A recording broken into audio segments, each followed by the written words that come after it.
वृंदावन में आज भी बहुत सिद्ध मंदिर है, सिद्ध संत हैं, सिद्ध ठाकुर हैं, लेकिन क्योंकि ये जो सिद्ध होते हैं उनको बाह्य में रुचि नहीं होती है, वो प्रचार नहीं करते, मंदिर नहीं बनाते, लोगों को आकर्षित नहीं करते, वो तो बल्कि भीड़ से परेशान होते हैं। तो इसलिए ये रत्न जैसे होते हैं, समुद्र की झाग तो ऊपर आ जाएगी, लेकिन समुद्र में से शंख चाहिए बढ़िया तो अंदर डुबकी लगानी पड़ेगी। तो जिन ढूंढा तिन पाइया गहरे पानी पैंठ, जो गहरे पानी पैंठ गए वो इसको पकड़ लेते हैं, पहचान लेते हैं, और वृंदावन के वास्तविक स्वरूप का दर्शन भी होता है। नहीं तो सिवाय निंदा के, क्योंकि बाह्य जो वृंदावन इस समय हो गया है उसकी स्थिति तो सब हो तो देखिए ठाकुर की इच्छा से ही रहा है। हम कौन होते हैं कटाक्ष करने वाले, लेकिन वास्तव में यदि हमें धन प्राप्त करना है, ऐसे साधारणतया भी देख लें कि हमारे ये छोटे मोटे चीजें तो यहाँ पड़ी है ना, और यदि मेरे पास 50,000 रुपए हो तो 500 की गड्डी यहाँ पड़ी रहेगी क्या? कहीं ना कहीं इधर उधर छुपा के रखी जाएगी।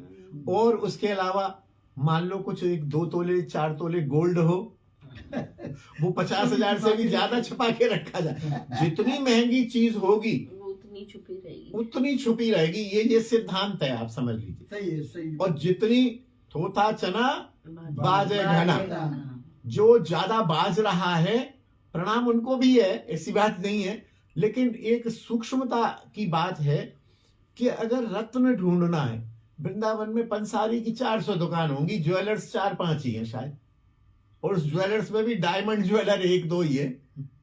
बताइए आप किसी शहर में चले जाइए, ऐसे ही शिक्षा की स्थिति है। हाई स्कूल वृंदावन में पढ़े हुए मिल जाएंगे 1 लाख, पीएचडी मिलेंगे शायद 100 या 50, और डीलिट तो 5 ही है।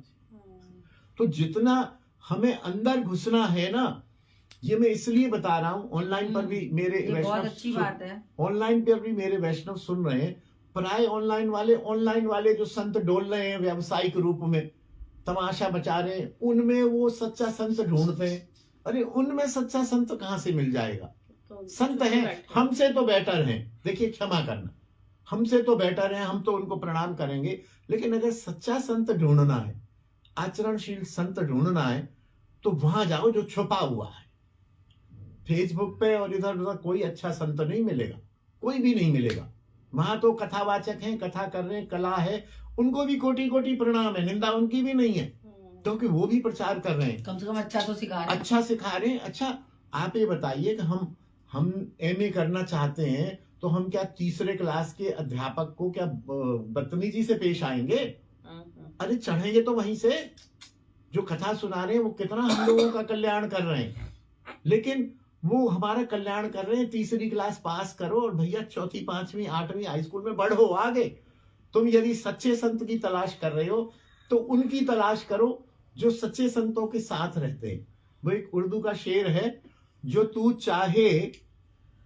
चाहे खुदा की खबर मिले तो उनकी तलाश कर जिनको खुद की खबर ना हो।